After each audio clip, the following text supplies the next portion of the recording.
this year, the federal government took steps towards resolving Nigeria's power sector debt burden as 5 power generation companies signed settlement agreements under the Presidential Power Sector Debt Reduction Program following the issuance of a 501 billion naira bond. The program, driven by President Bola Tinubu, is designed to address payment arrears owed to power generation companies for electricity supplied over the past decade. Joining us on the show to discuss the burden Gencos are currently shouldering due to the significant outstanding debts and how it is affecting electricity generation nationwide is Dr. Joy Ogaji, CEO, Association for Power Generation Companies, APGC. Dr. Ogaji, thanks for joining us today and good to see you. Thank you, Ayo. Good morning to the Arise family and good morning to Nigerians. Good morning, Doctor. Good morning. Dr. Ogaji, thank you very much for joining us on the morning show. Well, this issue of debts owed by the federal government in the power sector. At first, there was some talk about 800 billion. Then there was for settlement, which you were quoted as saying would not be enough, would not, in fact, scratch the surface. Then there was the bond, I think of over 500 billion, which was subscribed 100%. Again, the Gencos and the Discos were saying even that would not be enough because the debt, the federal government debt was 4 trillion in 2024, 5 trillion by 2025. By the end of 2025, we're told that it had in fact gone beyond 6 trillion. Do you have an idea of what the exact figure as at now will be so that we'll have a fair idea? And then the charge by the leadership of the Nigerian Labour Congress that in fact the power firms, companies, are not telling us the truth. That in fact there is institutionalized extortion among the Gencos and the Discos, and that in fact most of your claims are fictitious. What do you say to that? Thank you so much, Dr. Rubens, for that question. Arise, thank you also for having me on set. First, the last time I was on Arise, I think that should be about November, I mentioned that the power sector debt, especially to Gencos, the power generation companies invoice the Nigerian Bulk Electricity Trader who buys power from the Gencos and sells to the Discos. They collect, I think the current monthly invoice is about 280 billion.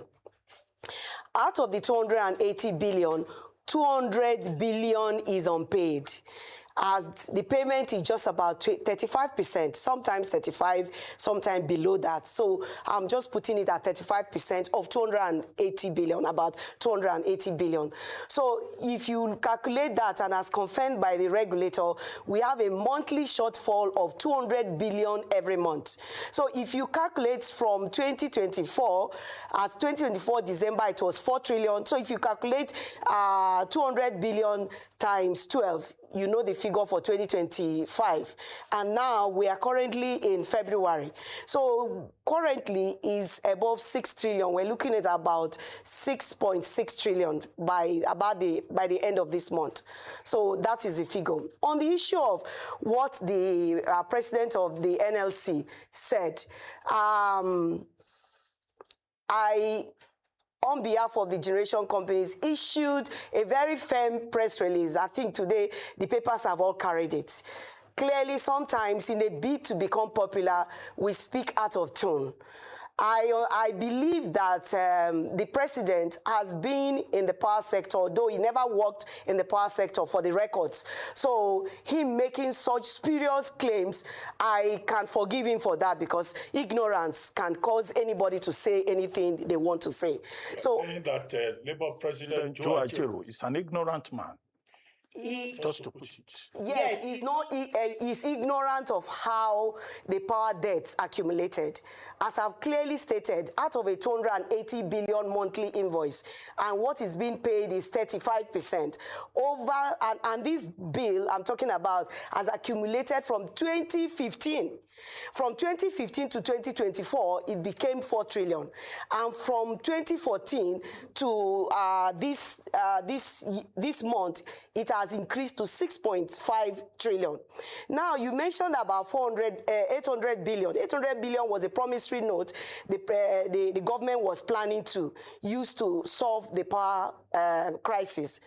You cannot take 800 to pay for a debt that, as at that time, was 4 trillion, and is still swelling like Gary soaked in water, and you are not making any plan to stop that swelling. So 2025 came with its own swollen amount of over 1 trillion, and now we're in 2026. So the bond of 500 billion, you may agree with me, take those that are mathematically inclined, I'm a lawyer by profession, but I can do a little arithmetic. So if you take 500 to go into 6 trillion, how many times? So, and if you're saying, okay, 500 billion is what government is offering, this is against the promise of the president, where we had a meeting with him on the 25th of July last year, where he categorically, as a father, spoke to us and appealed to us to please that he will approve 4 trillion to deal with the legacy debt that was of 2024. And then he will now work with his team to ensure that the debt profile is not growing again. Now, what I believe is his handlers and his advisors have hijacked this 4 trillion and have decided to balkanize it in the way they deem fit, without cognizance of the implication on power generation companies. If you're owing a business 6.5 trillion and you still expect that business to continue to produce, that may be sounding somehow. I don't want to say what it sounds like, but we all know what it sounds like. Madam Joy. I think that's Madam Joy. Yes, sir. Yes, sir. Madam Joy, you know me, I don't know how to deceive myself. You know, I'm a man that speaks the truth. But you know, you people were in the power sector were deceiving yourself when you relied on what the president said. And you remember I told you were going to be disappointed because the 4 trillion you were saying the president was going to issue out was a bond then. And the DMO was already saying that they don't have up to 4 trillion in their bond quota as at that time for the year. So it was a promise made on just word of mouth. There was no cash backing. You know, there's a saying in Yoruba land that if somebody said they will give you clothes, look at the one the person is wearing. As at that time, when the president made that promise, they are taking a lot of, loans and everything, that the DMO had almost finished his quota for bond for the year, that he couldn't account that 4.4 trillion amount. So you can see that it has happened today. And now, there's been another offer of 500 billion out of what you people are supposed, or 800 billion, like you say, out of what you people are supposed to get, but 6.6 trillion. Honestly, it doesn't look as if you are receiving that money anytime soon. What are you people going to do? Because you're already defaulting on your gas payments. You are defaulting on all your encumbrance payments. Think as though you are not going to receive any money from these governments. And tell me what you people are going to do. Because it doesn't look like they are going to pay now that election is around the corner. Let's talk another one, madam. This one that they want to sell assets. Anyway, they can't pay you. It's another bond they will push you people with. So what are you going to do now that the payment is not coming forth? Let's be realistic. Thank you, Mr. Hosseini. What are we going to do now that it is not going to, it looks as if it's not going to work? Yes, I recall when the last time I was on Arise, both yourself and Sis Ayo mentioned that, are we sure that this promise will come to be? You know, the president is the president of Nigeria. The president is the president of the largest black nation in the world. The president is the president of a nation that is so wealthy in resources, natural and human resources. So if I go into a meeting on the 25th of July and I had a meeting with him and he face-to-face promised me a 4 trillion, I will take it to the bank because Nigeria is capable of 4 trillion. We can raise that 4 trillion today if we want to. The only problem we have is there is no political will. And I want to use this opportunity to appeal to the president himself. If he's not listening, whoever is handling him, please send this appeal to him. I'm a citizen of Nigeria. I've said I've checked my background. Mother, father, I'm a bona fide citizen of Nigeria. And I'm appealing to him. 2 days ago, the vice president, on behalf of the nation, launched the Industrial Policy 2025. How do you run an industrial policy without power? Power is a bedrock upon which any industry revolves, including education, health, mention it. I spoke with the manufacturers association, and they are still crying. Their members need power. Most of them are going into private means of getting power, which is increasing their cost, and that is making their goods uncompetitive. And that's why we are having a lot of foreign goods still coming in, because even with the foreign goods, our local goods are not able to meet up because of the cost of power. Power is a major cost. So what do we do? What we can do is, one, we are appealing to the president. We want him to be the chairman of the power sector, if there is any chairman. In Morocco, in Tunisia, in Egypt, I'm mentioning African countries. These are countries that have met their energy access 100%. Nigeria can do it. We have seasoned people who can make the power sector work. Right now, I can tell you categorically that people in leadership in the power sector cannot take us to where we need to go. And so the president, I'm not calling the government or the presidency, because I know somebody has said, who is the presidency? So my appeal is to the president himself, and that the president should listen to what Big Brother Dangote mentioned in the revolution, in the industrial policy launch. And he said that they should set up a power forum where we can all sit down and find solution. I know that most times when these suggestions are made, they are quickly hijacked by politicians, by whoever their names are, power mongers, cabals, or whatever name we call them. This power forum Dangote has called is very, very critical. But this power forum should be chaired by the president, and only technocrats should be in the room to discuss how we can find solution. I am sorry, an apology to APC and the people in government, but I need to give an example, and without praising the government of the day. During the Goodluck Jonathan era, we were having this problem of power, and he set up what we call the Presidential Task Force on Power. The Presidential Task Force on Power was made up of people, diasporians, and qualified technocrats within Nigeria, in Canada, US, and different parts of the world. And they formed the Presidential Task Force on Power. They did a lot of work that till today, we are still enjoying the benefits of that Presidential Task Force on Power. That committee was chaired by the president himself. He was there presently, not chaired by one one advisor who does not know the difference between distribution line and transmission line. Madam Joy. Yes, sir. With due respect, you've not answered my question, though. Yes, sir. I asked you, don't think the money is not coming. Stop all this your appeal. There's no money coming anywhere. I'll be surprised if it comes, if you get your 6.something trillion. There's no money. What are you people going to do to fill up the gap? Is it the same President Tinubu that Aso Rock is already going off-grid? Hope you know. They are going to solar very soon. I hear by March now, they should be transiting to solar. Is it that president you are waiting for? No money is coming anywhere. Everything is encumbered. What are you people going to do to at least ensure we get power for Nigerians? All right, go ahead. That's the question, though. Don't think of any money. I want to share in your optimism and positive outlook on this matter, Dr. Ogaji. I hope you can hear us. Can you hear us?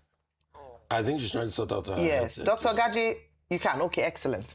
All right, so I want to share in your optimism. I don't want to believe that all hope is lost, particularly because you have been on this advocacy on the debt burden facing the Gencos, and the president has responded, even though it might not seem viable. But you're still optimistic, and there must be a reason for your optimism.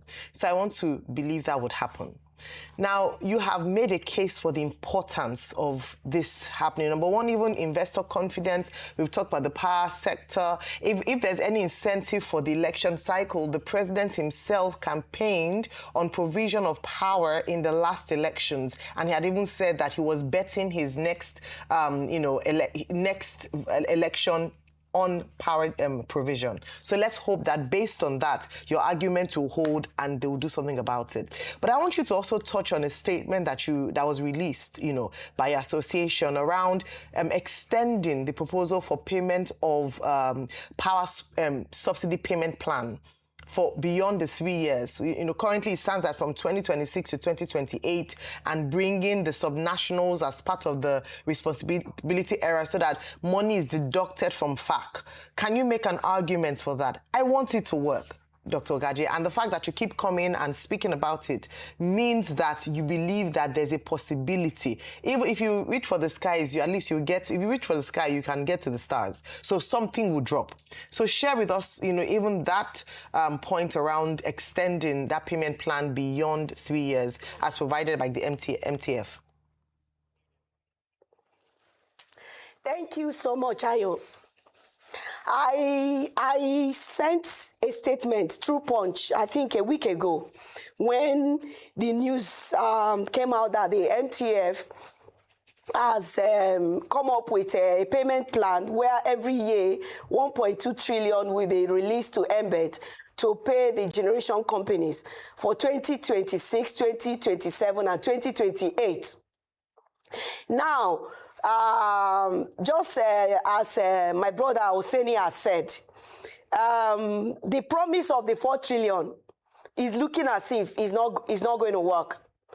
But I don't want to be pessimistic, but at the same time, I want to be an optimist realist, where I believe that this...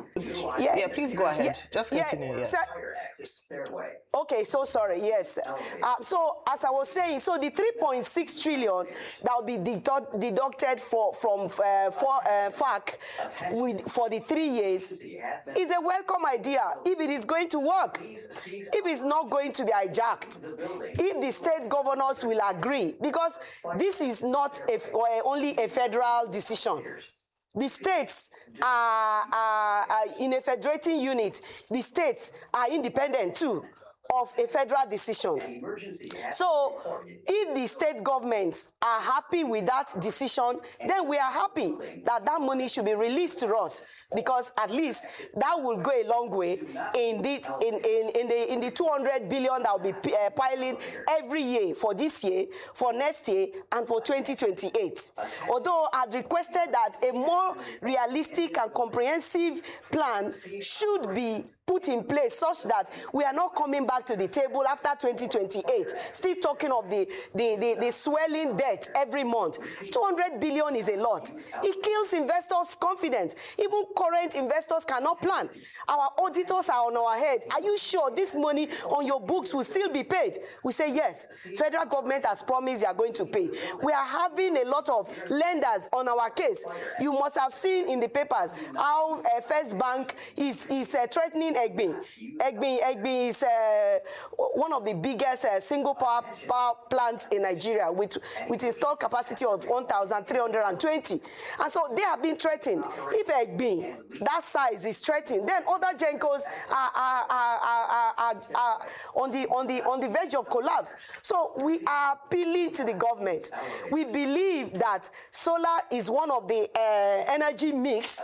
However, moving solely to solar does not give the right signal to investors. It does not give the right signal to Nigerians that you can just go on solar and leave the populace. It doesn't show good leadership. But we are appealing to the president. It's possible that these are the works of his handlers.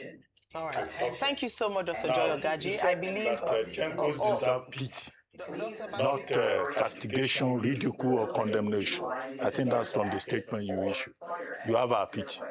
Because even the Gencos are not doing what Nigerians expect in terms of generation. And you say part of it is the fact that you are being old and you don't have access to resources that you need to be able to serve Nigerians. But you say that there is a looming crisis. We are already in a crisis. The national grid collapsed almost about 3 times in the last 1 month. People don't have access to electricity. Do you mean that it could get worse than this? Which other crisis is looming that will be worse than this? Please, we need to know, because we are the consumers and we suffer the brunt of this disruption. Thank you so much. I apologize on behalf of the Gencos to Nigerians who are suffering epileptic power supply. However, Nigerians, you have a role to play in ensuring that power becomes steady. Currently, as I speak to you, we have 30 grid-connected power plants that have an installed capacity of 15,500 megawatts. However, the grid cannot take more than 5,000 at a time. So when you say, oh, we don't have enough power, it is not only the sole responsibility of the power generation companies. The grid is the transmission company of Nigeria, and that is solely 100% owned by the federal government. So if the grid is not working, it is not the fault of the power generation companies. Then the second segment, out of the 5,000, the distribution companies cannot take more than 4,000 because they say Nigerians are not paying. They can only send power to those who are paying. So at the end of the day, the power generation companies have an installed capacity of 15,500 megawatts with a plan for expansion plan. Dr. Ogaji? That can make it up to We hear you. megawatts. Dr. Ogaji, we hear you. It's not solely the fault of the Gencos. And thanks a lot for explaining that this morning. Thank you for your appeal. Power is a critical infrastructure if we must see development in Nigeria. And I'm glad that you point to the statements made by Alhaji Aliko Dangote during the launch of the Nigeria Industrial Plan for 2025, being a critical success factor. So thank you for coming here this morning.